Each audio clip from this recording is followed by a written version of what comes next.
ఓం శ్రీ దుర్గాయ నమః. Hi friends, ఎలా ఉన్నారు ఫ్రెండ్స్? రేపు జన్మాష్టమి.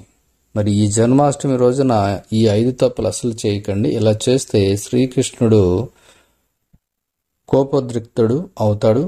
అలా మరి ఆ తప్పులేంటి, అసలు అలా ఎందుకు చేయకూడదు, అదే మన వీడియోలు తెలుసుకుంది ఫ్రెండ్స్. మీరు కానీ ఫస్ట్ టైం నా ఛానల్ విజిట్ చేస్తే వీడియోని లైక్ చేయండి, షేర్ చేయండి. తప్పకుండా నా ఛానల్ సబ్స్క్రైబ్ చేయండి. సబ్స్క్రైబ్ చేసుకున్నారు ఆ గంటను ఆల్ అని కొట్టండి. నేను చేసే ప్రతి వీడియో మీకు నోటిఫికేషన్లు వచ్చేస్తుంది. ఇక శ్రీకృష్ణ జన్మాష్టమి గొప్ప పండుగ ఆగస్టు 19న జరుపుకుంటున్నారు.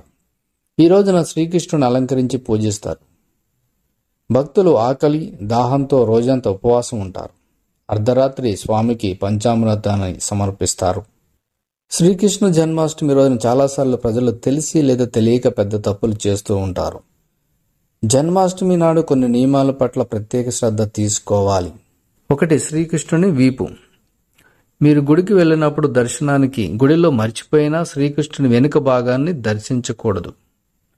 శ్రీకృష్ణుని వెనుక భాగాన్ని చూడటం వల్ల ఆ వ్యక్తి పుణ్యాలు తగ్గిపోతాయి. శ్రీకృష్ణుని వెనుక అధర్మం నివసిస్తుందని, అతని తత్వం అధర్మాన్ని పెంచుతుందని అంటారు. అంతు చిక్కని రాక్షసుడు కాలయవనుని ధర్మాన్ని అంతం చేయడానికి కూడా శ్రీకృష్ణుడు అతనికి వెన్ను చూపవలసి వచ్చింది. ఇక 2. తులసి ఆకులు. జన్మాష్టమి రోజున తులసి ఆకులు మర్చిపోయి కూడా తెంపకూడదు. శ్రీకృష్ణుడు విష్ణువు పూర్తి అవతారంగా పరిగణిస్తారు.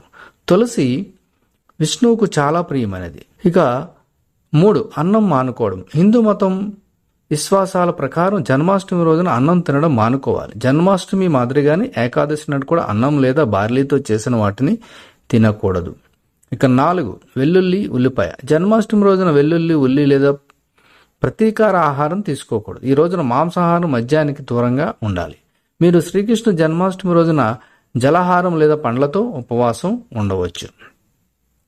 ఇక 5. నలుపు రంగు పదార్థం. జన్మాష్టమి రోజున శ్రీకృష్ణుడికి నల్ల రంగు పదార్థం సమర్పించవద్దు. అలాగే నల్లని వస్త్రాలు ధరించి దేవుణ్ణి పూజించకూడదు. నలుపు రంగును ఉపయోగించడం సాధారణంగా అశుభం, సంతాపానికి చిహ్నంగా పరిగణిస్తారు.